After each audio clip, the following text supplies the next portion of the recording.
자, 1절부터 3절까지 내용을 읽어보겠습니다. 너희 의인들아 여호와를 즐거워하라. 찬송은 정직한 자들의 마땅히 할 바로다. 수금으로 여호와께 감사하고 열줄 비파로 찬송할지어다.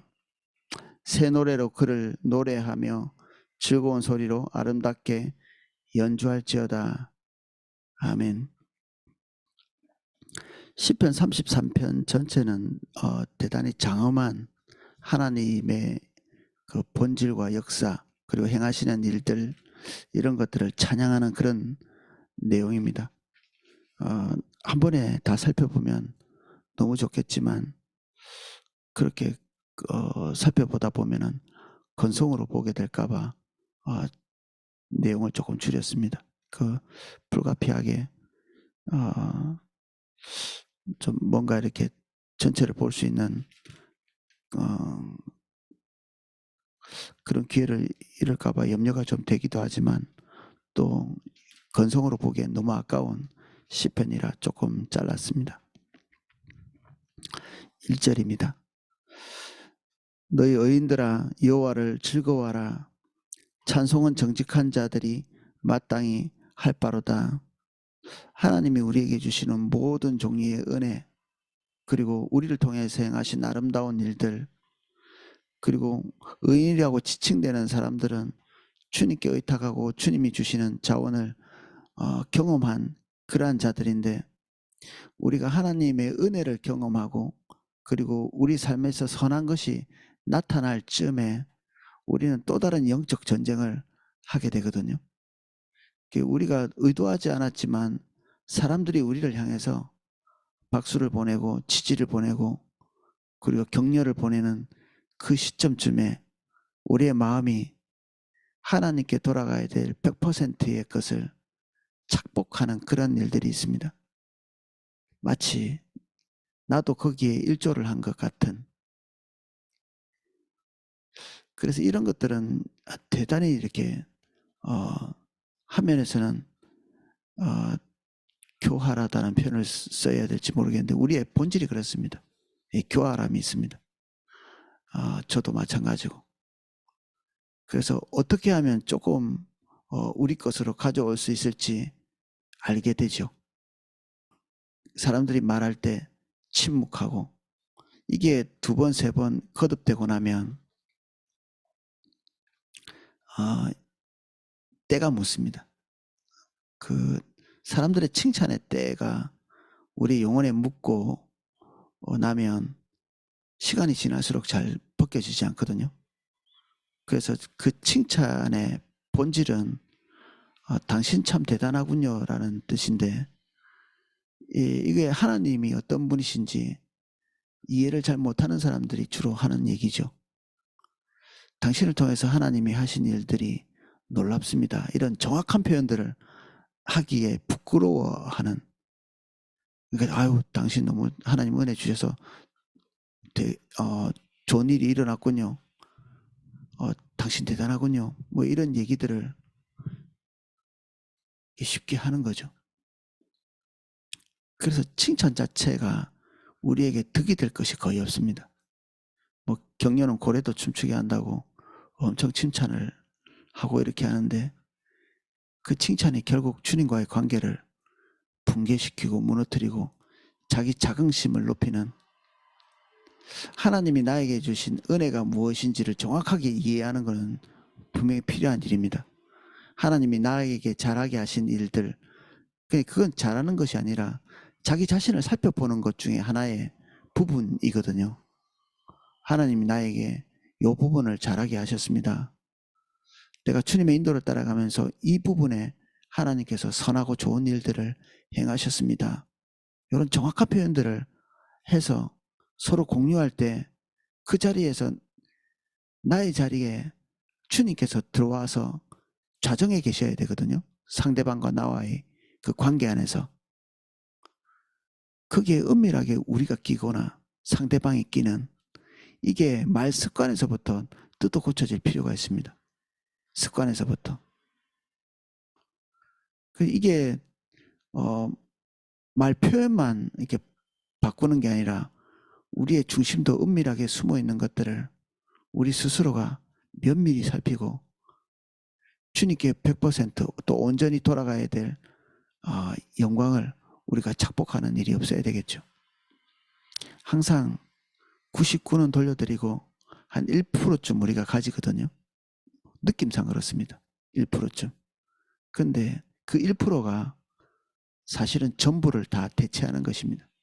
1%와 99%가 항상 무게가 우리 안에서는 똑같습니다. 우리에게서는 그 1%가 전부가 되는 거니까 사실 우리가 가져온 1%가 100%가 되는 거죠. 우리 안에서는.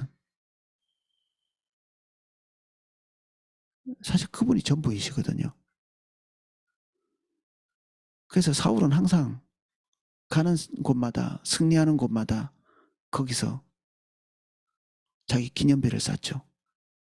기념비를 한번 쌓은 사람은 하나님과의 관계가 신속하게 막혀갑니다. 그 승리의 자리에 하나님이 안 계시고 본인의 이름이 거기에 있기 때문에 처음에는 뭐 하나님 찬양한다, 뭐 하나님이 승리를 주셨어, 뭐 이런 얘기를 했겠죠. 근데 그의 기대와 바람, 이 속에 미세하게 자신의 공로가 들어오기 시작하는 거죠. 그러면 자기 기념비가 거기에 남게 됩니다. 이것이 하나님께 온전히 제사만 드렸던 다윗과는 전혀 다른 태도죠. 제사를 드리는 자와 기념비를 쌓는 자, 이게 그 다음 단계 주님을 따라가는데 그 농도를 결정하는 가장 중요한 것이죠. 지금 하나님께 영광을 돌리는 것은 다음 단계 주님을 따라가는데 결정적인 요인이 됩니다. 주님을 더 의지하게 되고 온전히 주님을 더 바라게 되는데 자기 기념비를 쌓은 사람은 감히 하나님 앞에 나갈 수가 없습니다. 자기 기념비를 미세하게 쌓은 사람은 주님께 나아가야 될 그 시점에 나 부끄럽거든요. 정직하지 않은 것입니다. 여기에 정직한 자들이 하나님을 찬양한다 그랬거든요.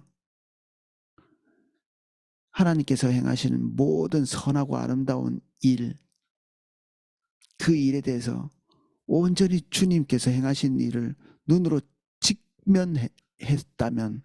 직면했다면 자기가 그 안에서 차지할 것은 없는 거죠. 근데 다들 압니다. 자기 삶에 하나님께서 개입하신 그 일에 절대적 공로가 누구의 것인지 알고 있죠.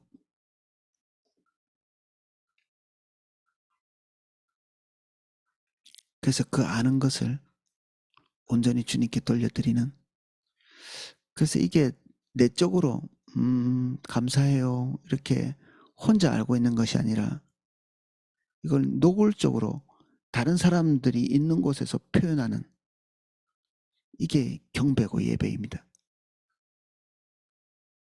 나만 알면 되지 뭐 이게 뭐 자랑거리돼. 아니요.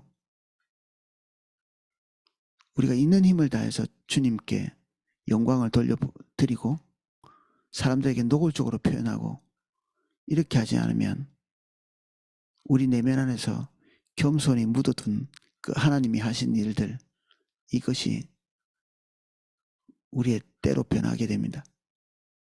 그래서 이 수금으로 여호와께 감사하고 열줄 비파로 찬송할지어다. 사람들 앞에서 하나님께서 얼마나 완전하게 자신의 일을 자신 가운데서 행하신 일을 행하셨는지 이런 것들을 드러내는 것, 하나님이 하신 겁니다. 정말 하나님이 하신 겁니다. 저에게는 아무것도 승리의 요인이 없었습니다. 이 선한 결과는 전적으로 하나님의 것입니다. 이런 것들을 드러내는 시간, 좀 나쁘끄럽기도 하죠, 한면에서는. 근데 굳이 해야 합니다. 굳이. 여종 목사님은 한 이런 부분들을 습관처럼 잘 하시더라고요. 집회 때 하나님의 놀라운 일들이 있을 때 가만히 있으면 자꾸만 이렇게 사람들이 은혜 많이 받았습니다 이렇게 하면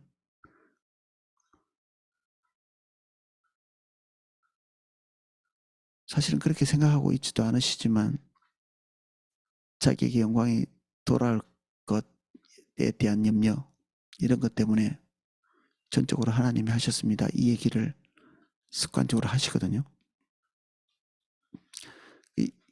언젠가는 본인이 일부러 그런 얘기를 한다고 이렇게 말씀하셨습니다. 일부러. 두려운 거죠. 한면에서는.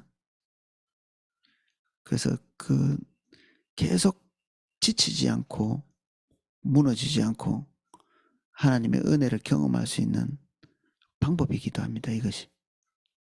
한 번의 승리가 있을 때 그 끝처리에서 내가 완전히 빠지고 주님만 높이는 이것이 연속된 다른 승리의 자리에 어떻게 보면 우리를 당당하게 세울 수 있는 주의 얼굴만 바라보고 설 수 있는 방법이 되기도 합니다. 한 번 하고 나면 그 자리에 주저앉아 버리는 그런 일들이 발생하지 않습니다. 우리는 주로 봉사가 1년짜리잖아요. 남전도에 여전도에. 1년 하고 나서 정말 저 힘들었어요 이러면 자기가 고생했다는 얘기잖아요. 하나님의 인도를 따라서 하나님의 은혜를 순간순간 경험했던 사람들은 그 1년이 지나가고 난 다음에 자기 자신을 낮추고 주님을 높이게 되죠. 그러면 다음 단계에 하나님께서 일하실 때 또 그 비슷한 일들을 연속적으로 계속 해나갈 수 있는 그 발판이 되기도 합니다. 그것이. 그래서 한 번 하고 나면 영원히 하지 못하는 한 번 하고 나면 그 뒤에 그냥 뭐 다른 일을 해볼 수 있는 여지가 없는 그런 분들이 사실은 그 뒤에 교만이 찾아오기 쉽습니다. 첫 번째 할 때는 어떻게 아둥바둥 주님 의지하고 했을지 모르겠는데 그것이 끝나고 다음 단계 또 주님을 의지하고 가야 되는 건 영적인 에너지가 필요한데 그 일을 반복해서 해야만 자기 기념비를 쌓는 데서 벗어날 수 있습니다. 반복해서 해야. 그래서 한 번 하나님 앞에서 살았던 사람이 자랑거리가 많습니다. 내가 왕년에 하나님이 이렇게 도와주셔서 이렇게 하면서 반복해서 거기에 자기 이름을 집어넣는 거죠. 그래서 겸손해지려면 한 번 하고 뒤로 쭉 물러서는 게 아니라 패배를 감수하고 계속해서 하나님의 일을 점진적으로 계속 덧붙여가는 것입니다. 주님 인도를 따라서 후퇴하지 않고.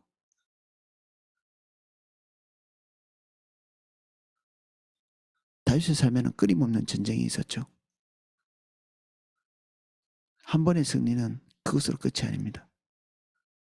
주님의 인도를 따라갈 때도 한 번에 어떤 중요한 일만 있는 게 아니라 계속 연속적으로 주님의 인도를 따라가야 될 그 중요한 사안들이 있죠. 이것을 연결 짓는 것이 예배이고 연결 짓는 것이 주님께 영광을 돌리는 일이 됩니다.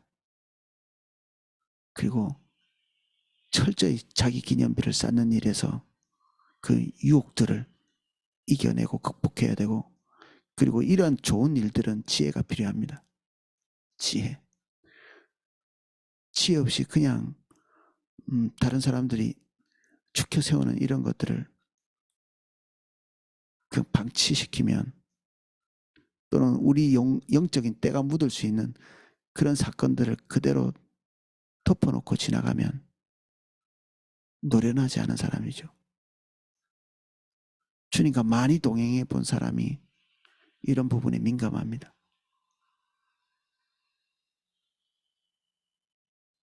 그래서 우리 기분대로 뭔가를 처리하기보다는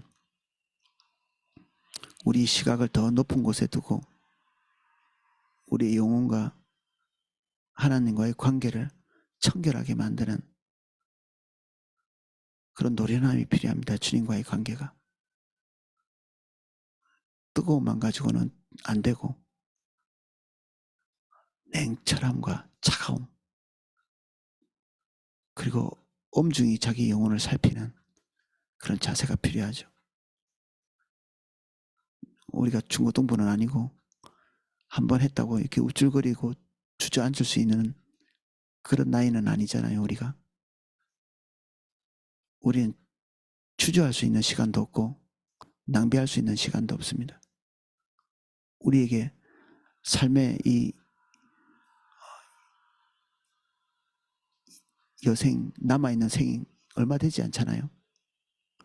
우린 실패하면 안 되고 낭비하면 안 되고 빗나가도 안 되고 주님 인도하신 것을 정확하게 따라가도 모자라는 우리의 인생입니다. 지금 남아있는 삶이.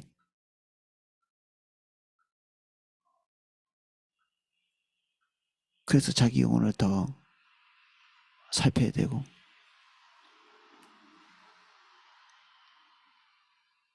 화면에서 자기 자신에게 냉정해야 되고 그렇습니다. 수금으로 여호와께 감사하고 열절 비파로 찬송할지어다. 수금, 비파 이게 하나님을 찬양하는 도구인데 한때는 그 교회 안에서 경건이라는 이름으로 모든 그 악기들을 교회 밖으로 집어던진 적이 있거든요. 파이프 오르간 같은 좀 경건해 보이는 이런 악기를 제외하고는. 근데 우리의 성정을 몽땅 다 이끌어낼 수 있는 주님께 이 그런 도구들이죠. 이 악기들이. 그냥 말로 하는 것보다는 곡조에 실는 게 우리의 성정을 다 이끌어낼 수 있고 그냥 목소리로 하는 것보다는 악기를 동원하는 것이 더 많이 이끌어낼 수 있기 때문에 이런 것들을 사용하는 것이죠. 온전히 주님만 주님 되게 하시기 위해서 우리가 할 수 있는 모든 방법을 다 동원하는 것입니다. 악기 자랑하려고 하는 것도 아니고 내 목소리 자랑하려고 하는 것도 당연히 아니죠. 주님께 초점을 더 맞추게 할 수 있는 어떤 돋보기 같은 역할을 하는 것입니다. 온전히 주님께만 영광 돌리려고. 수금과 비파만 동원된 것은 아니겠죠. 당연히 시편 150편에 보면 자글자글한 많은 그 악기의 목록들이 나오거든요. 그 모든 것들의 대표격인 거죠. 이 두 악기가.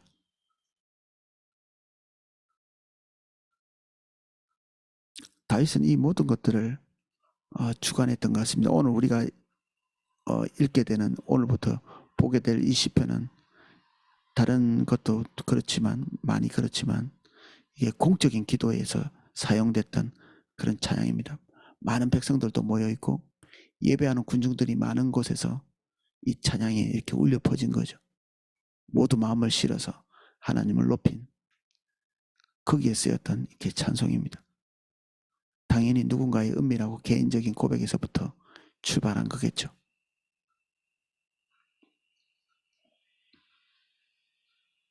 새 노래로 그를 노래하며 즐거운 소리로 아름답게 연주할지어다.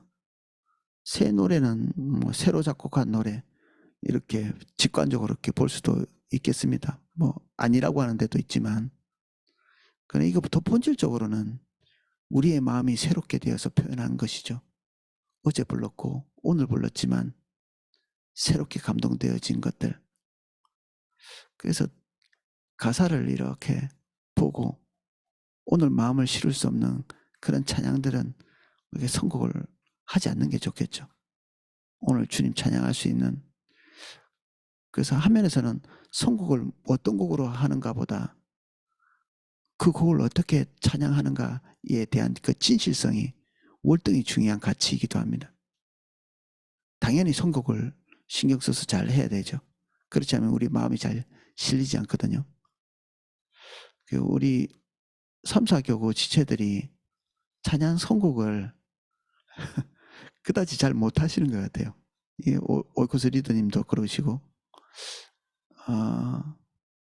언제 한번 그 기회를 만들어서 실습을 좀 해보면 좋겠습니다. 이론은 우리가 많이 들었기 때문에 알고는 계실 겁니다. 아마 어떤 내용을 선곡해야 되는지는 알고 계실 텐데 실제로 해보면 그냥 아무렇게나 하는 느낌을 받을 때도 있고 가사의 내용을 잘 읽어보지 않으시고 이게 찬양을 하는 건지 사랑의 고백인지 잘 나누지 못하고 이렇게 선곡하시는 그래서 한번 기회를 만들어서 이것도 실전으로 안 해보면 계속 우리 죽는 날까지 선곡을 제대로 못하고 하나님 예배하고 그렇게 할 수 있어서 언제 날짜를 한번 잡아보도록 하겠습니다. 그 새 노래는 진실성에 관련되어 있는 말입니다. 주님께 마음을 온전히 드리고 사랑도 새 사랑, 처음 사랑이 우리에게 계속 남아있어야 되거든요. 어떻게 사람이 그럴 수 있는가 싶잖아요. 어떻게. 우리 부부 관계 안에 맨날 이렇게 막 새로운 사랑이 어떻게 샘솟을 수 있습니까? 이렇게 얘기하시는 분도 있습니다. 세상 사람들은 다 그렇고. 근데 아내를 향해서 남편을 향해서 존경과 사랑을 아침에 일어날 때마다 새롭게 할 수 없는 이유는 음란 때문입니다. 다른 것을 쳐다보고 있기 때문에 그렇습니다. 아내만 쳐다보고 남편만 보고 있다면 권태기 같은 게 있을 수 없어요. 왜냐하면 계속해서 새로운 것들이 보이고 변해가는 모습도 그리고 늘 똑같은 모습도 하나님께서 그 짝 지어주신 짝에는 이거는 신의 섭리가 들어있는 거거든요. 우리가 마음에 들어서 선택한 게 아니고 우리가 서로 배우자를 선택할 때는 신의 섭리가 들어있습니다. 이 마귀에게 속으면 이 신의 섭리를 신의 실수로 이해하고 받아들여요. 마귀가 하는 일이죠. 그리고 권태도 마찬가지입니다. 상대방에 대한 그 존중과 기쁨, 상대방을 볼 때 기쁨, 안식, 즐거움 이런 것이 없다. 남자들은 다른 데서 다른 대상으로부터 이렇게 뭔가를 이렇게 수용하고 있는 것이고 아내도 다른 대상으로부터 뭔가를 이렇게 받아들이고 수용하고 있는 거죠. 미디어를 통해서 사람들의 그 영향력을 통해서 나 개인의 하나님 중심적이지 않은 어떤 다른 결정을 통해서 다른 대상을 먹고 마시고 하고 있는 것이죠. 그러니까 배우자가 별 볼 일 없이 보이는 것입니다. 나쁘게 보이고. 음란 마귀가 끼면 자기 부인 외에는 다 이쁘게 보이거든요. 우리가 하나님께도 이런 에로스적인 것이 작용합니다. 권태기라는 것이 있을 수 없거든요. 권태기가 우리에게 왔다. 그거는 우리가 하나님 외에 다른 대상들을 지금 쳐다보고 있다는 얘기입니다. 오늘도 그렇고 내일도 그렇고 그러면 우리에게 문제가 있는 것입니다. 교회 프로그램이 지루하고 설교가 지루하고 찬양이 예전 같지 않고 뭐 이런 느낌이 들 때는 자기를 살피는 것이 정확한 방법입니다. 분명히 어떤 문제들이 발생하고 있습니다. 지금 현재 냉철한 눈으로 뭐 찬양팀의 문제점을 지적하거나 그리고 설교자의 문제를 지적하거나 교회 시스템을 지적하거나 할 수 있겠죠. 근데 그것은 진짜 중요한 것을 덮어놓고 아주 이렇게 가변적인 것들을 다루는 것입니다. 우리의 냉철한 눈은 항상 그런 일을 합니다. 주님 앞에 순전한 자가 냉철한 눈이 보는 것 그 안에 자기 자신을 볼 수 있습니다.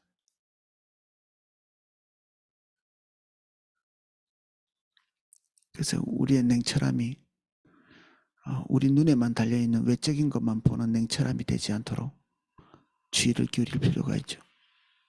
태어날 때부터 냉철한 눈을 가지고 있는 사람이 있습니다. 기질적으로 그런 사람이 있죠. 근데 그 냉철함이 우리를 속이게 되어 있습니다. 누구에게 말해도 옳은 말이지만 사실은 자기 자신을 속이고 있는 거죠. 눈에 보이는 것 때문에 그 냉철함이 볼 수 없는 내면적인 중대한 오류들을 보지 못하고 넘어가는,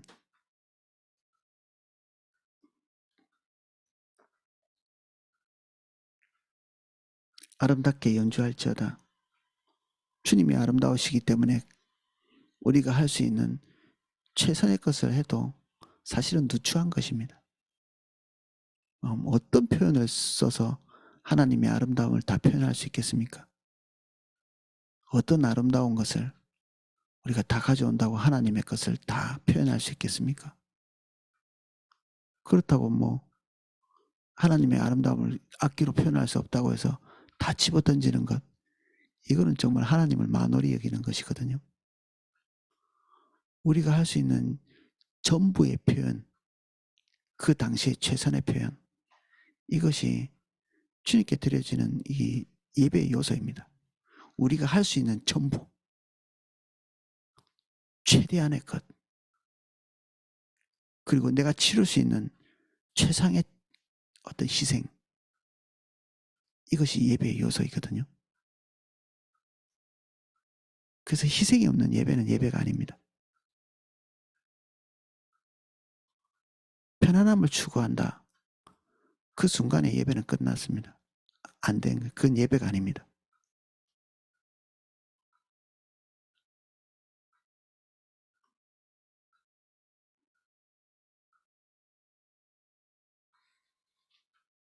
주님은 우리의 출석에 감동하시지 않거든요, 별로. 주님이 찾으시는 사람은 출석하는 사람이 아니라 예배하는 자입니다. 하나님께 예배하는 자. 예배당에 가면 예배하는 자 다 찾을 수 있지만 하나님이 찾으시는 예배자가, 우리가 600명이 우리 예배당에 들어갈 수 있는데 그 600명 안에 하나님이 찾으시는 예배자가 전부일지, 그거는 미지수죠. 주님과 어쩌면 자기 개인만 알 수 있는 것입니다. 그래서 우리는 지금 편리의 요소 때문에 거의 예배자의 자리에서 이탈하고 있는 경우가 많이 보입니다. 편리 때문에. 그래서 차라리 10번의 예배를 건성으로 드리기보다는 한 번이라도 사력을 다하는, 그럴 필요가 있습니다. 다윗은 그 오르난의 타작마당에서 하나님께 예배 드리려고 할 때 오르난이 자기가 가지고 있는 모든 것 다 내어서 제사 드릴 수 있는, 제사만 드리면 되는 그런 상황이 왔을 때 그가 베푸는 모든 그 선의, 이런 걸 다 거절해 버리죠. 지금 다윗은 본인이 예배하러 갔는데 희생을 다른 사람이 치르는 그런 일이 발생하지 않도록 그걸 거절한 것입니다. 우리가 하나님 앞에 예배드리는데 다른 사람이 희생을 치른다, 이것은 있을 수 없는 일이죠. 다윗에게는 이게 용납이 되지 않았습니다. 그날의 예배는 나의 희생을 치르는 것입니다. 찬양팀이 대신해 주지 않고 예배 인도자가 대신해 주지 않습니다. 예배에서 가장 중요한 희생은 내가 치르는 것이죠. 나의 시간과 나의 에너지와 나의 헌물 그리고 내 삶의 모든 것들을 들고 주님께 올려드리는 거죠.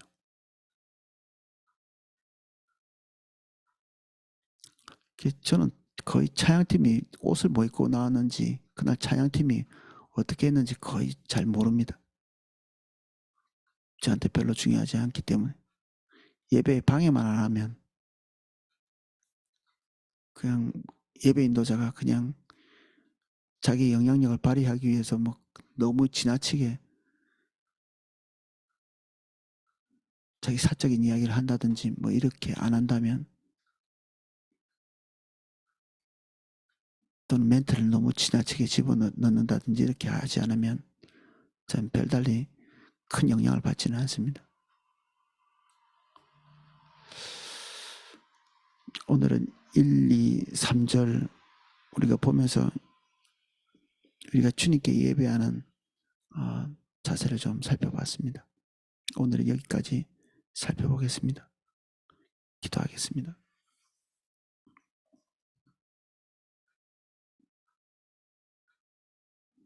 해가 갈수록 날이 지날수록 예배가 더 온전해야 당연한 것인데 반드시 우리에게 예배의 성숙이 있게 해주십시오.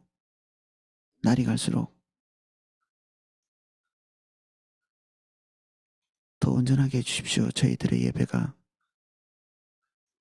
중고등부보다는 청년회가, 청년회보다는 작년이, 작년보다는 노년이 더 깊고 온전하고 완전한 예배를 드릴 수 있는 저희들 되게 해주십시오.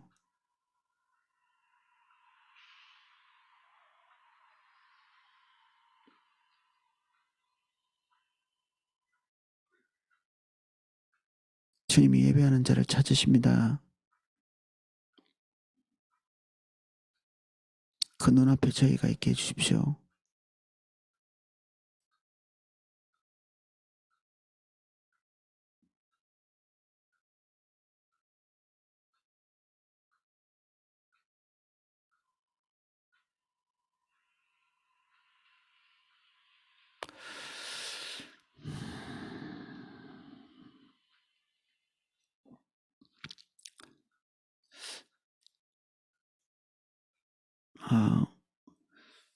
우리가 그 설교를 이렇게 듣고 나면 이렇게 자기가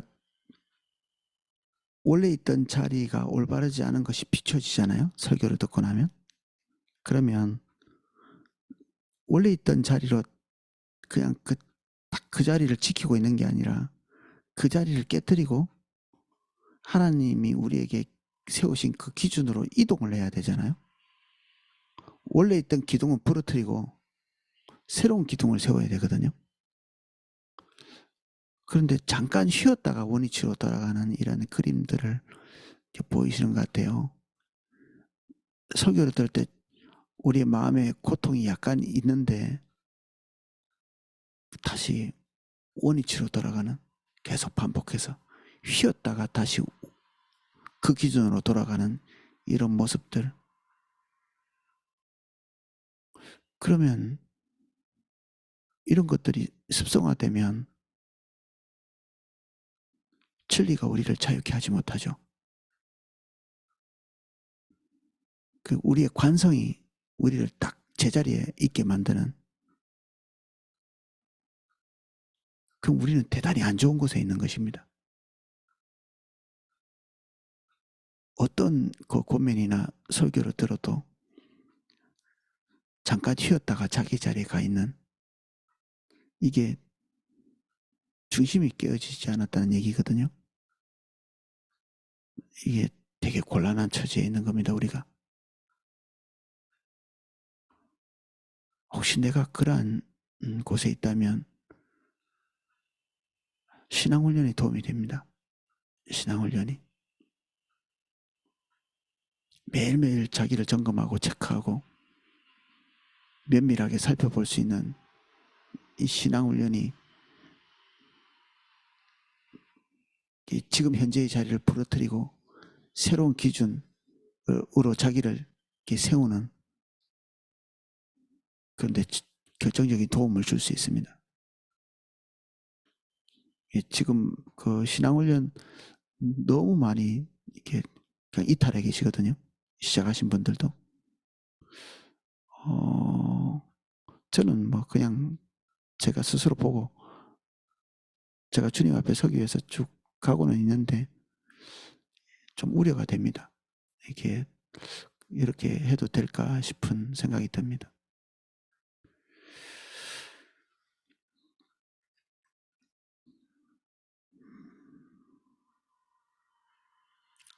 주님, 우리가 휘어지는 돛대처럼 휘어지는 기둥처럼 부러지지 않은 상태에서 다시 원위치로 돌아가기를 반복하는 주님, 우리가 그 자리에 있지 않도록 주님 도와주십시오. 듣고 있기를 반복하는 자가 되지 않고 우리가 온전한 것이 우리에게 없다는 것을 발견하는 그 순간에 그 기존의 것들을 부러뜨리고 새 기준을 붙들 수 있게 해주십시오.